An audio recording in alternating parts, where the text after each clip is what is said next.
ఓం నమో భగవతే రుద్రాయ. ఆర్థిక పరమైనటువంటి ఇబ్బందులతో ఎక్కువగా సతమతం అవుతున్న వారు మనం ప్రధానంగా మహాలక్ష్మి అమ్మవారిని ఆరాధిస్తూ ఉంటాం. అయితే అమ్మవారి యొక్క అనుగ్రహంతో మనకి ఉన్నటువంటి ధన సమస్యలన్నీ కూడా తొలగిపోతాయి.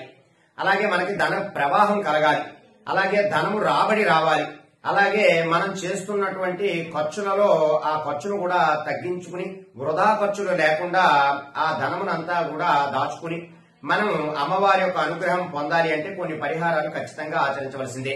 ప్రధానంగా శుక్రవారం నాడు మహాలక్ష్మి అమ్మవారిని ఆచరిస్తూ ఉంటాం. శుక్రవారం సాయంత్రం సమయంలో చాలా విశేషంగా ప్రతి ఒక్కరూ కూడా అమ్మవారికి ఆవునేతి దీపాలను వెలిగిస్తూ ఉంటారు.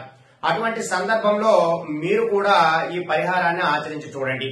ఖచ్చితంగా మీకున్నటువంటి ధన సమస్యలన్నీ కూడా తొలగిపోయేటటువంటి అవకాశాలు చాలా ఎక్కువగా ఉంటాయి.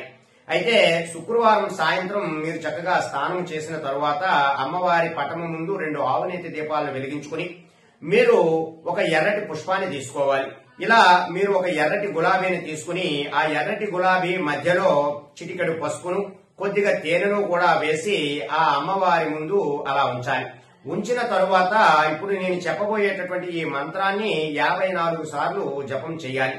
ఆ మంత్రం ఏమిటి అంటే ఓం శ్రీం హ్రీం క్లీం కమలవాసిన్యై నమః.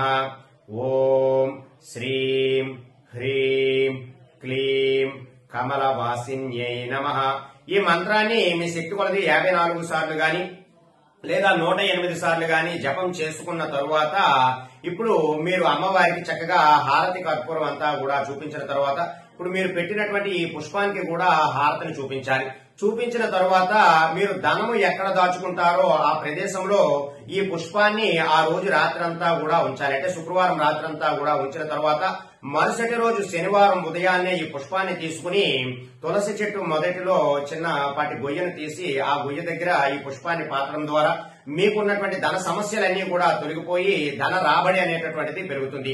ఖచ్చితంగా ఈ పరిహారం పనిచేస్తుంది. కాబట్టి పనిచేసిన వెంటనే ప్రతి వారము కూడా ఈ పరిహారం ఆచరించి మంచి ఫలితాలు పొందడానికి ప్రయత్నం చేయండి. సర్వే జనా సుఖినో భవంతు. శుభం.